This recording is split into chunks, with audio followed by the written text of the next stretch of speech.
Sorti en 1990, en début de vie de la Mega Drive, Elemental Master est pourtant le 4e jeu de Technosoft sur la bécane, après Herzog 2, Thunder Force 2 et Thunder Force 3. C'est dire la productivité élevée de ce studio qui ne sacrifiait pas pour autant la qualité de ses productions. Elemental Master se présente comme un shoot'em up pédestre à scrolling vertical, à l'image d'un Kiki Kai ou d'un Undead Line dont nous reparlerons bientôt. Il y a longtemps, dans le royaume fantastique de Lorelei, les disciples d'un être maléfique appelé Jira ont été scellés sous le château de la ville. Un jour, un sorcier connu sous le nom d'Eriag trahit la confiance du roi et déclenche le pouvoir de Jira. Vous incarnez l'Aden, le sorcier le plus fort du royaume, qui part stopper le dessein malfaisant de Jira. Elemental Master avait eu droit à quelques critiques dans des magazines que seuls les plus vieux d'entre nous avaient connus à l'époque. AHL, aux commandes de ce test dans Tilt, l'avait noté 15 sur 20. Elemental Master est le nouveau shoot'em up de Technosoft, le créateur du génial Thunder Force 3, et bien qu'il soit loin d'être aussi spectaculaire que son prédécesseur, ce programme offre une action tout aussi frénétique. L'innovation du tir avant ou arrière est intéressante, et il faut absolument maîtriser parfaitement ce système pour survivre dans cet enfer. Et puis les nombreux obstacles pimentent bien l'action. Un shoot'em up aussi rapide que violent. Dans Génération 4, on s'était montré plus circonspect. Il est dommage que le jeu soit si dur dès le début, car les graphismes sont superbes et la musique très belle, mais la difficulté gâche un peu tout cela. Enfin, J'aime Destroy dans Joystick s'était montré très enthousiaste en le notant 90%. Elemental Master est tout simplement passionnant, les graphismes, les animations et les bruitages de chacun des niveaux étant une fois de plus à la hauteur de ce que l'on espérait sur cette machine. Très rapide, mais une fois de plus très difficile, Elemental Master est un excellent shoot'em up, certainement le meilleur dans le sens vertical sur la Mega Drive. Merci Technosoft. Un point ressort de ces 3 tests. Elemental Master est un bon jeu, mais difficile. Est-ce si vrai? Nous le verrons plus tard.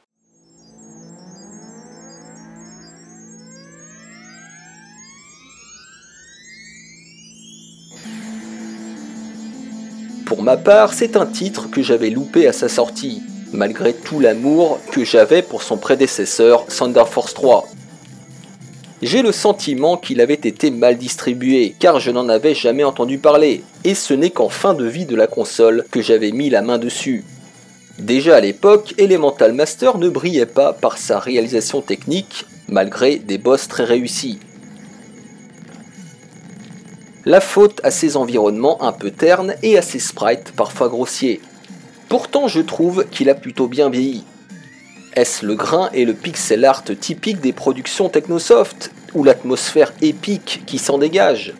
Quoi qu'il en soit, le jeu conserve un vrai cachet. On retrouve quelques effets visuels typiques du studio, comme les déplacements de plaques et les effusions de lave. Malgré la profusion de sprites et d'animations à l'écran, le titre s'est resté fluide en toutes circonstances. La programmation respire la maîtrise. Sans surprise, les décors sont des déclinaisons des 4 éléments, terre, feu, eau et air, ce qui est une garantie de variété. Bien sûr, d'autres stages viendront se greffer à l'aventure. Bref, Elemental Master est un jeu solide malgré sa relative sobriété. Les musiques composées par Toshiharu Yamanishi sont parmi les meilleures de la bécane, Technosoft oblige. Chacun des 4 premiers thèmes est une invitation à l'aventure avec des tonalités qui mêlent le hard rock à l'heroic fantasy dans un style qui peut rappeler le groupe Dragon Force. Les bruitages sont là aussi typiques du studio. Sans être extraordinaires, elles font très largement le job en accentuant la puissance des différentes magies. Outre sa bande-son extraordinaire, Elemental Master partage un autre point commun avec Thunder Force 3, son sélecteur de niveau. Celui-ci m'a paru avoir un intérêt encore plus grand, car les nouveaux pouvoirs que l'on récupère des boss vaincus peuvent faciliter le parcours dans les stages suivants. Le choix de pouvoir switcher entre 5 pouvoirs magiques confère au gameplay une vraie profondeur. Chaque ennemi et boss, mais aussi la configuration des niveaux, vous demandera d'adapter votre type de magie, mais aussi de jongler entre les tirs à répétition et les charges.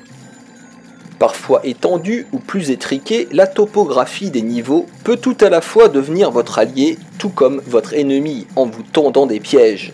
Pas de secret, c'est du die and retry sur ce point. On comprend aussi rapidement que la possibilité de tirer vers l'arrière n'est pas un gadget, mais que cela s'impose à vous tant les ennemis sont nombreux et mobiles. Elemental Master est un jeu qui exige un véritable don d'ubiquité, dans le sens où il faut être un petit peu partout à la fois. Mais avec un peu de mémorisation et d'entraînement, on s'y fait finalement assez vite. Et cela m'amène à la prétendue difficulté extrême du titre. À part les boss qui exigent un vrai effort dans l'apprentissage de leur pattern, je trouve que les niveaux se déroulent globalement sans trop de problèmes, en tout cas jusqu'au niveau 5. Ensuite, c'est une autre paire de manches.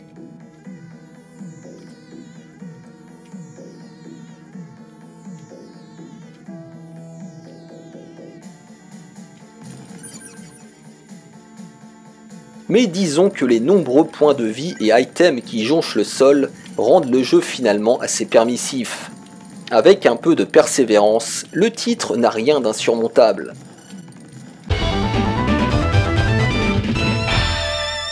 Versus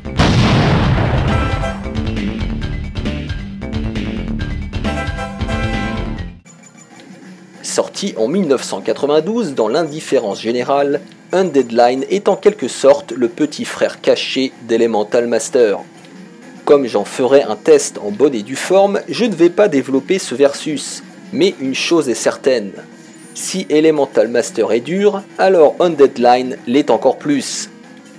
Beaucoup plus exigeant et austère, le titre de Palsoft est une petite pépite qui se mérite, ou une vraie salope qui ne s'offrira à vous qu'après avoir bien raqué, si j'osais m'aventurer dans les métaphores foireuses. Allez, laissons ce match pour plus tard, je réserve l'octogone.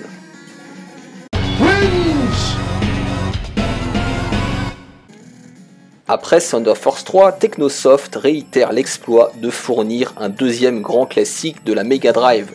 Le travail du studio est d'autant plus méritant que Elemental Master est sorti en début de vie de la console. Avec ses musiques épiques, son atmosphère Heroic Fantasy et son gameplay solide, il se place selon moi dans le top 5 des meilleurs shmups de la console. Quel dommage que sa réalisation technique un peu datée ait freiné sa popularité, car à mes yeux il n'est pas loin d'égaler Thunder Force 3. Mais qu'en est-il face à Undead Line et Twinkle Tail, deux autres prétendants au trône? Nous le verrons plus tard.